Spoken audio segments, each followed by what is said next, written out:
What's up, guys? Welcome to Care Coach Lead. This is Andrew Frezza with Melissa Dixon, and today we're going to be talking about why your clients should stop doing knee push-ups.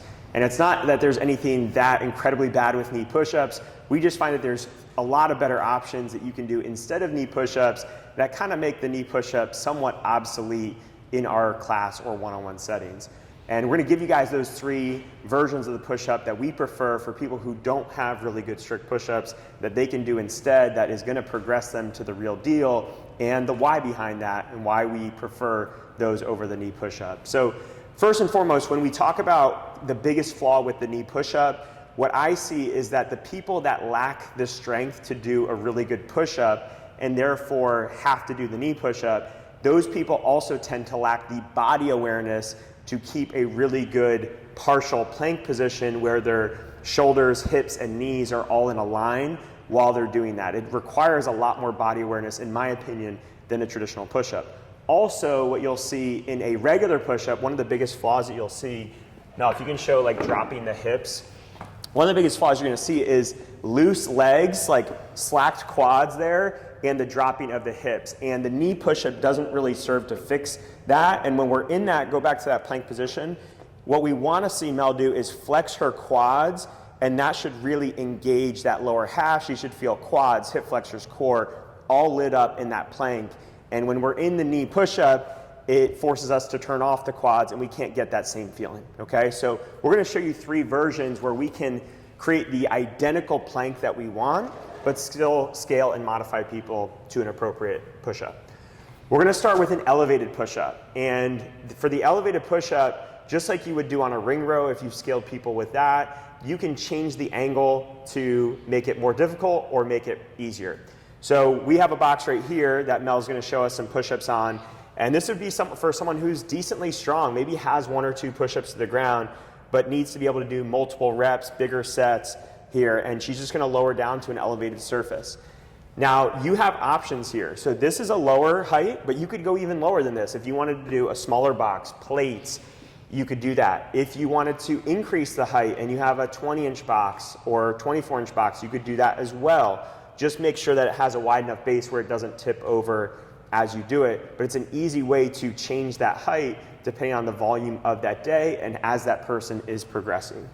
I really love this option just because the sell for me and my clients is getting you the full depth range of motion. A lot of people will fight on this when it comes to flat ground versus elevating their push-ups, and I'm like, this gives you something to touch your chest to. If your chest cannot touch the floor, you're not getting that full range in your shoulders, so you're never strengthening those parts of your body. So a lot of people think it's better because it's on the floor, but then when you sell it as you're not strengthening your weakening parts or you're missing parts of your strength, then they're like, oh, I want to get the full strength and get on this full range of motion. So sometimes the sell just isn't in the range of motion, it's in where they're hindering themselves as well. Yeah.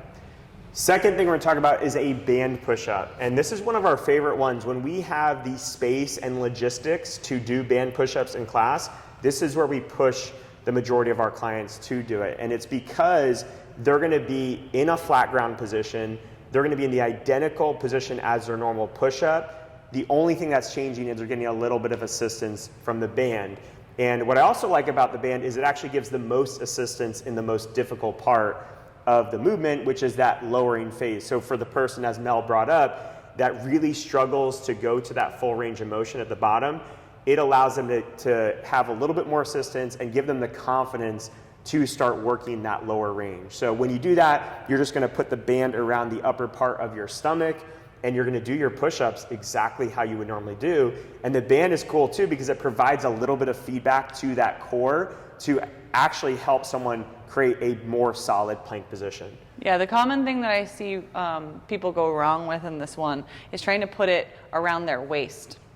I don't know if it's something that they've stretched with before and they've put things around their waist, but a lot of people will go with their hips because they feel like their hips drop or they're trying to lift up here, but really encourage them to place it right below the nipple line.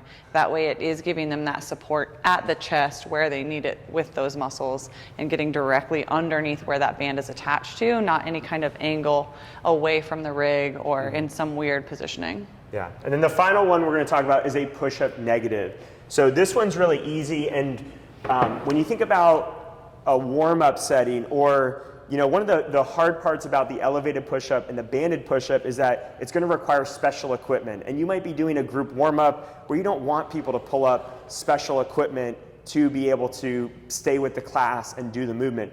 So the negative push-up is the easiest way to do that. They don't need any equipment, and a lot more people are going to be able to do negatives than they can do a traditional real deal push-up. All right, so most of you guys know what a negative looks like. You're just getting set up at the top, and you're working on those elbows tracking in the same direction they would on a normal push-up, and going for a 3 to 5 second descent each time, and then you can kind of worm your way back up, or do like some kind of partial knee push-up. We're not really that concerned what the way back up looks like, as long as the way down looks really good.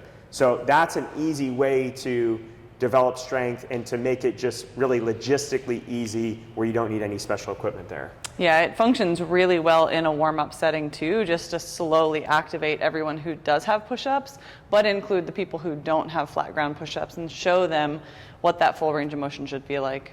Yeah, so that's our 3 favorite movements. When you guys are thinking about scaling push-ups, go to these first in lieu of the knee push-ups. It doesn't say that you could never use knee push-ups, but I would highly encourage you to stick with these 3 and avoid the knee push-ups 99% of the time. If you guys have any questions or comments, feel free to leave them below, and we'll see you in the next video.